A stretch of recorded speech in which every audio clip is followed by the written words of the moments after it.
Robin Young. The reason why I'm not here with you in person today is because I'm a serving police officer. And for some people, my uniform can become the cause for an attack. Anyone who associates with me therefore takes a risk, and whilst I'm willing to take that risk, I'm not willing for you to do so on my behalf. Today you will hear my words and see my story on film about going from peacekeeper to peacemaker. I came from a Protestant loyalist background, and although I didn't take on the political beliefs from early childhood, I wanted to be a soldier. I was fascinated with military history and the study of conflict and war. I was a risk taker, a mountain climber, someone who loved adventure. As soon as I could, I joined the Ulster Defence Regiment part-time, and then, in 1986, the RUC. But we were a country at civil war. I was often called on riot or anti-terror patrol, holding back the lines. We were stuck in the middle, trying to win something that no one could and no one ever did. I saw things I didn't believe in. I participated in things I now regret, and I didn't do things I now wish I had. Duplicity and complicity, we all played our parts. I have to account for my own role. I was part of a big mechanism. Performing my duty cost me my marriage, and it damn near cost me my sanity. Now, I call it my road to Damascus. There's a death threat to PSNI officers, and a death threat is a death threat, and that is the most serious issue, with a loss of a life. So we've had to be extremely careful, and the officer in question was extremely cautious and very aware, you know, that he did not want to put anyone else's lives at risk. The 1980s. It was at the height of violence. We'd lost 9 colleagues in Newry in one go. Explosions were so common that I got to the stage of laying all my gear out beside my bed. 4 a.m. Get your arse down here. There's been a major incident. A bomb at a checkpoint. They had kidnapped Patsy Gillespie, chained him to his van with a bomb loaded into the back, drove to the checkpoint, and then pressed the button. There was a huge explosion that vaporised everything. This massive reinforced building was just blown to bits. The place was littered with human body parts. I found someone's backside in a field.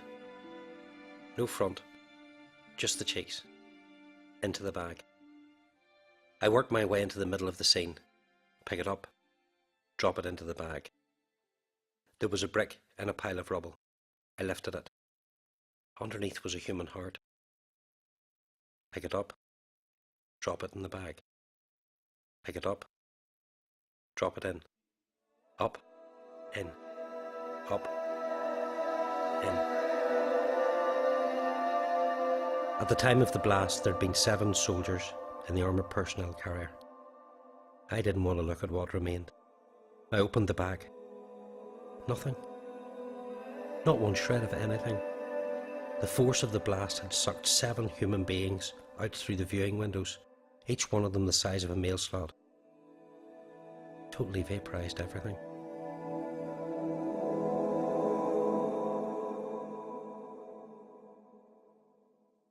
We had no preparation. We didn't know how to process any of what we'd witnessed. We had to account for everything: documents, body parts, ammunition. I knelt down reading a document and didn't notice that the press were surrounding us. They knew the rule: never show a police officer's face. So there in the Derry Journal's front page was a picture of the carnage, with a little figure crouched down in the road sorting through paperwork. One little figure amongst all that horror. That little figure is me, so it is. You can keep pouring cups of water into a bucket, but eventually the bucket will become full and the water will spill and leak out over the sides. When I was 4, my daddy took a picture of me wearing his RUC uniform. When he'd come home, he'd go straight upstairs, take it off and hang up his gun. My daddy always made me feel safe. Every time he'd leave the house, he'd hug me like it might be the last time. I was taught not to lie, but we weren't supposed to tell anyone that Daddy was in the police. Some things are too dangerous to say. Checking under the car for bombs was a daily activity. At night, in the dark, I'd get scared. Who were these bad men who wanted to hurt my daddy? I didn't necessarily know about that side of his life, that part of his life, and what it entailed. And so with Robin being still a serving officer, it allowed me to hear his perspective in a way I never had an opportunity to hear before. The day of the bomb, my father was out on duty, stationed 10 miles away from our home in Omagh. I was meant to go into town, a short distance away from our house, to buy some stationery. But I was still at home with my mother, sister and aunt when the force of the blast shook the house. We kept waiting for Daddy as the death toll went from 8 to 13 to 20. The phone lines had been cut off and he had no way of reaching us. I've only recently found out that the police had heard over their radios that an officer's child was among the dead. Daddy lifted the blankets, looking for us on the makeshift morgue on the street. When we finally found Daddy still on duty in the town centre, he'd later tell me that we were the most beautiful sight he'd ever seen. My father hasn't been the same since the bomb. After I finished school, I stayed at home an extra year so as not to leave him. I thought I might be the glue holding them together. He never talked about what he witnessed, and I didn't know how to bring it up.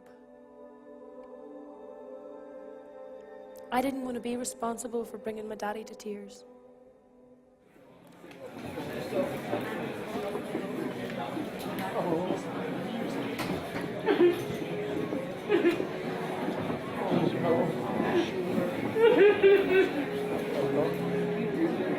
When I compare my own experiences to those of others, I feel as if I have no right to feel pain.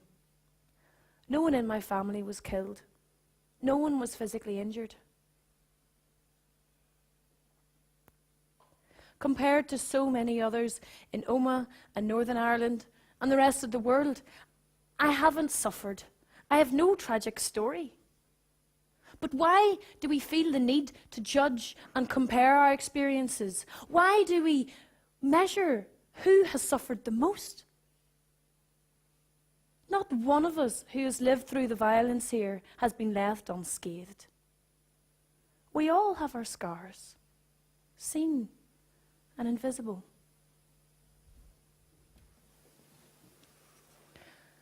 I was born in the middle of the Troubles. We've been carrying the secrets of those who came before us ever since we were born.